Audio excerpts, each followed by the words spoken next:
So, I think in the past week, Jamie posted a little video entitled, "What's the worst date that you ever had?" Now, mind you, I've been told by my friends that my dating life could be a Netflix series, but I would have to say,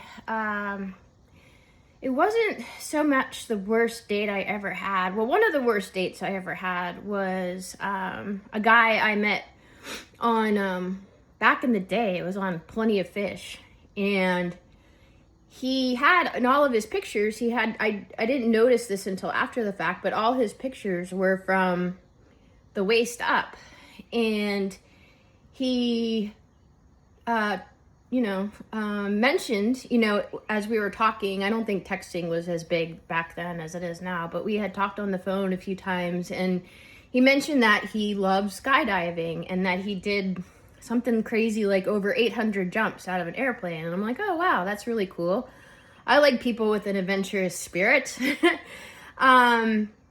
So we pull in to the parking lot of this sushi restaurant where we were going to meet.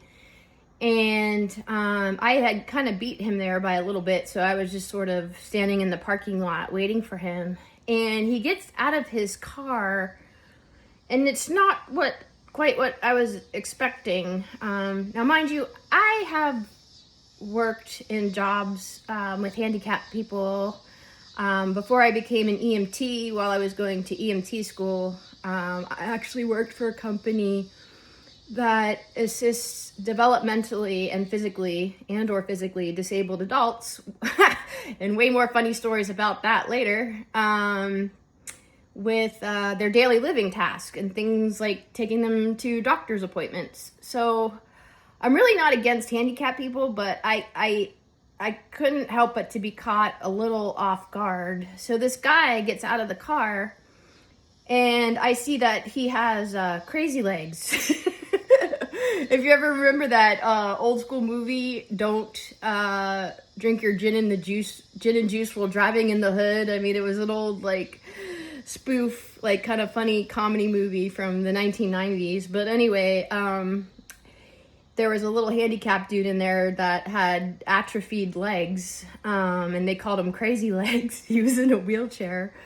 So this guy gets out of the car, and it was kind of like his upper body was completely normal, but his legs were, I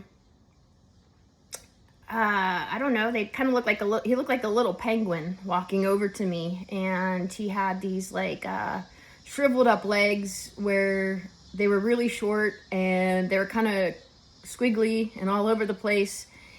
And, like I said, he kind of walked on him like a penguin. So he literally comes waddling over to me, and I don't know what to say. I'm trying to play it off because I don't want to be a jerk. You didn't tell me about your legs. but at the same time, too, it's it was a little bit of a shocker. And apparently what had happened was on one of his many jumps, his chute didn't open, and he just hit the ground. Poor guy. And he I guess he wasn't really paralyzed, but it did something to his legs where they were never normal again. I mean, maybe they folded up into his body. I don't know. Maybe he had a big compression injury on his legs from hitting the ground. But I was like, okay, I'm going to roll with this. But the whole dinner, we went out and we got sushi, and the whole dinner he talked about his ex-girlfriend the whole time. And I'm like, oh my God. Crazy Legs would not shut up about his ex. And I'm just like, oh, could this date get any worse? But I have a scenario that by far tops that. And it was more of a dating calamity, I guess you would call, or a crazy dating situation, where this is in the back in the days of MySpace again. I don't know if you're old enough to remember MySpace.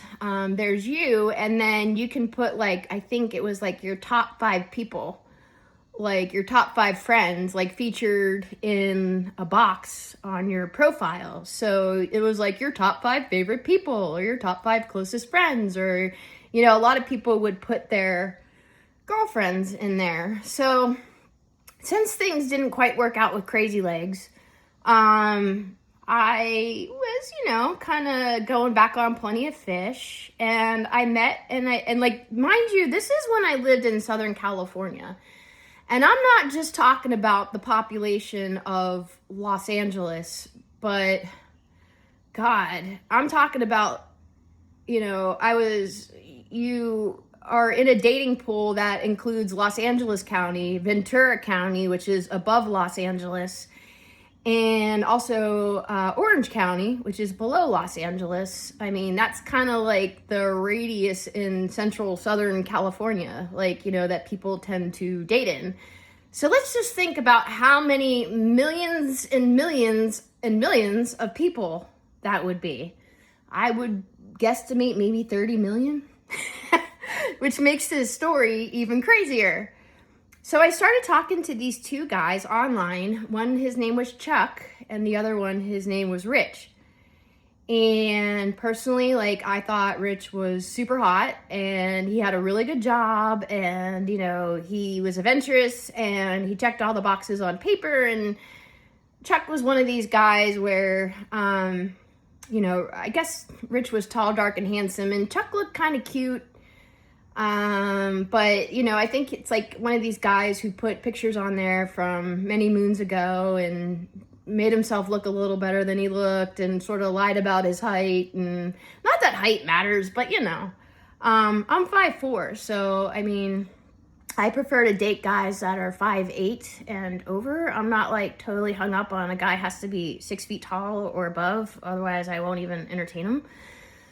But anyway, so I was talking to Chuck, and I was talking to Rich, and we both had this rapport. I had like somewhat of a rapport with 2 of them, but I went out with Rich first, and I also added both of them on MySpace. So, I met up with Rich in person, and like, I was like, wow, like I was really amazed by this guy. I found him very attractive. In those days, online dating was more abysmal than it is now, because it was a little bit more of a stigma to be using online dating websites, because it was like, oh yeah, online dating is for people that can't meet people in real life. And meanwhile, it's like the main way to meet people now. But back in those days, it was a little stigmatized, like, oh, you're a loser on online dating. But anyway, so it was hard to find good people on there. But if you think about it logically, I mean, if you're living in a city or in a tri-county area of 30 million people, then, you never see the same person twice, and it's hard to meet people. So, and I wasn't from Southern California. I was from Pittsburgh. So anyway, Rich and I went out. I thought we really hit it off.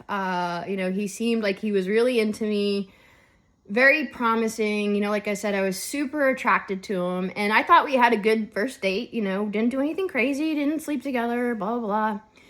So, and then I believe we went out. Like, I noticed he was like a little, like, probably seeing other women. Sometimes he was slow to get back to me in text, kind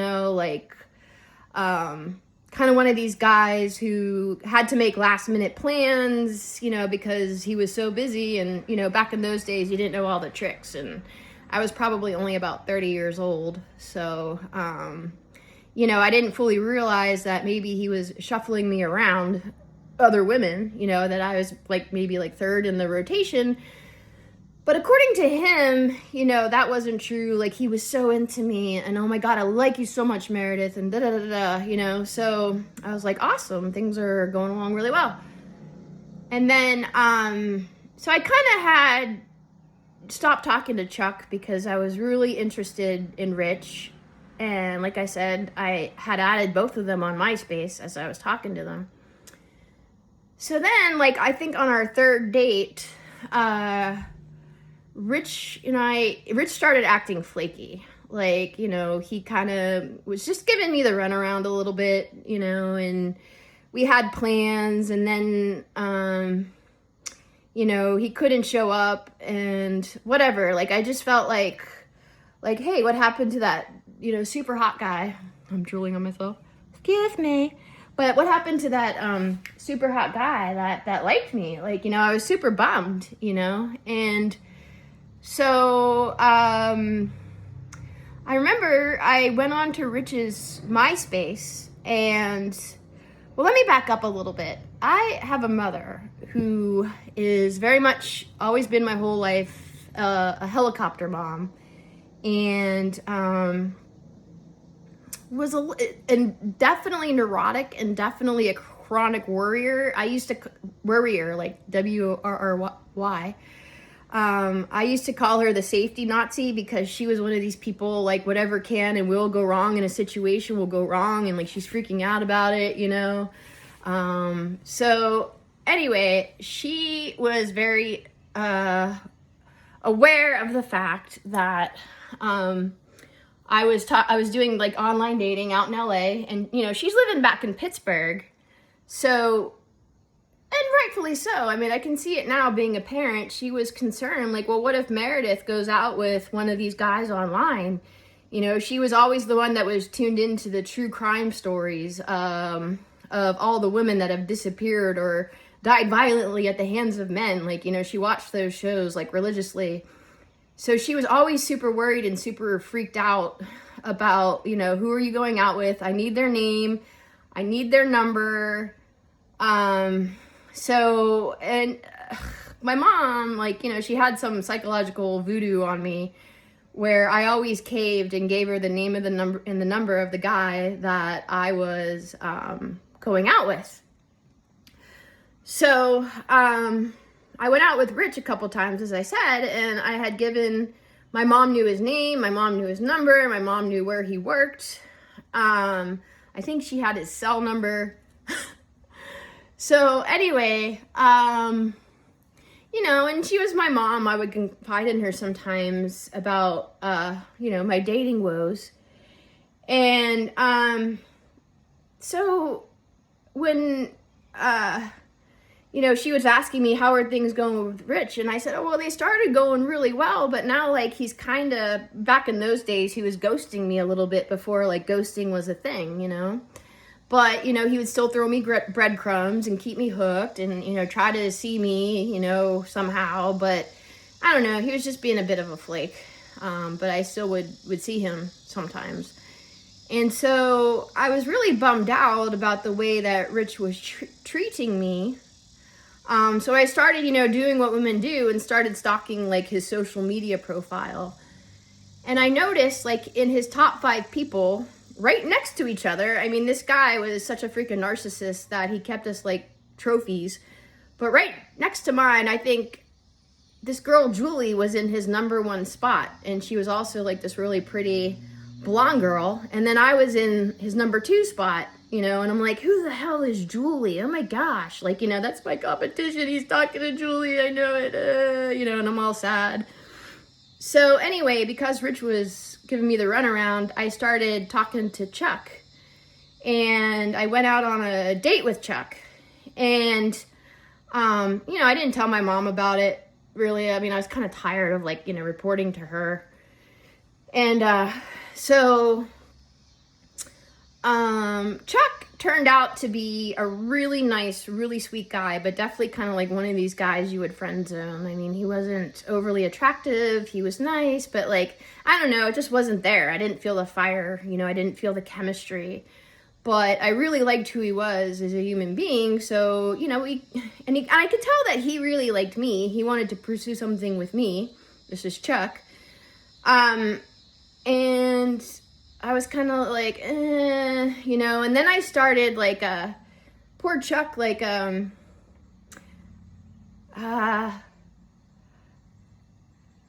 remember I was really upset about Rich, and I started, I forget which came first, the chicken or the egg, but I started, confiding in Rich I started commiserating with Chuck over my kind of like infatuation or limerence or lovesickness over Rich.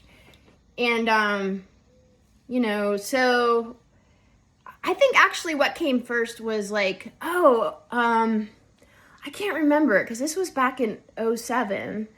But I remember going on to Chuck's MySpace page and seeing the exact same Julie.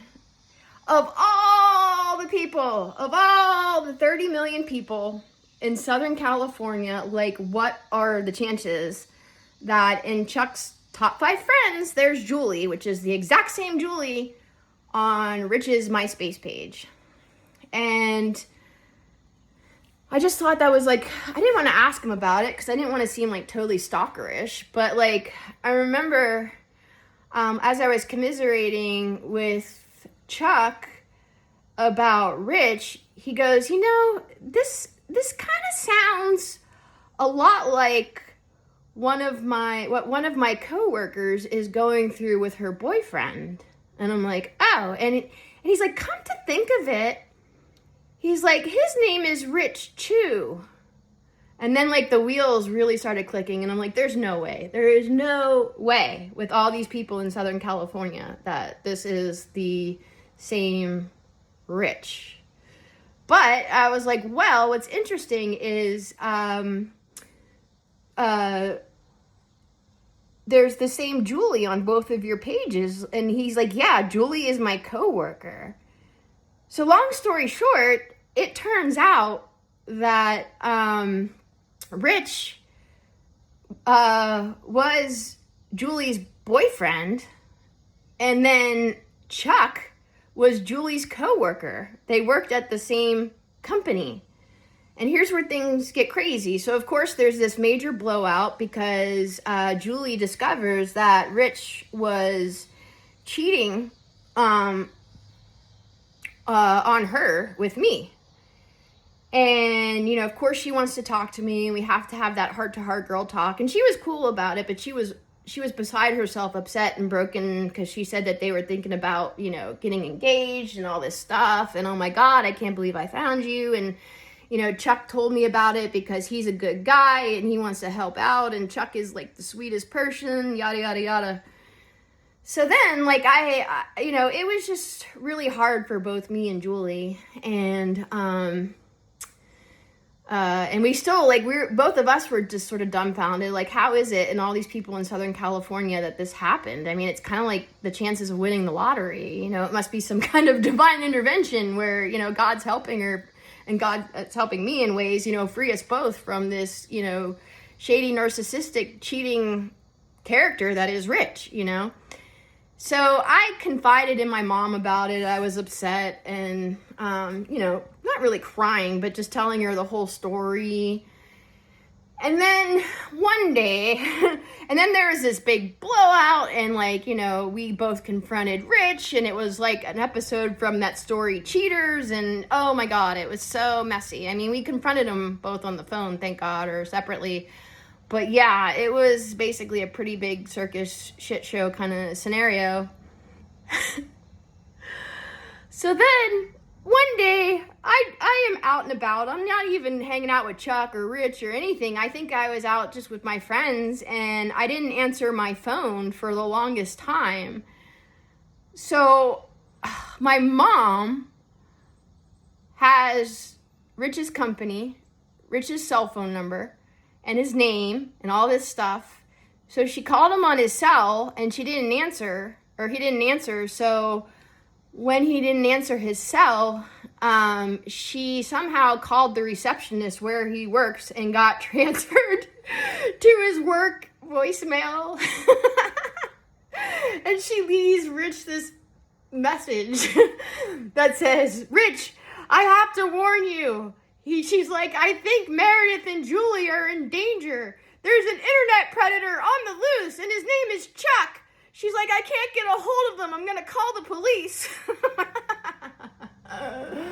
So, yeah, I mean, leave it to my mom to make it, like, 10 times more traumatic and complicated. Like she figures out how to track Rich down at work and forewarn him that Meredith and Julie are in danger because there's an internet predator on the loose, quote unquote. And his name is Chuck.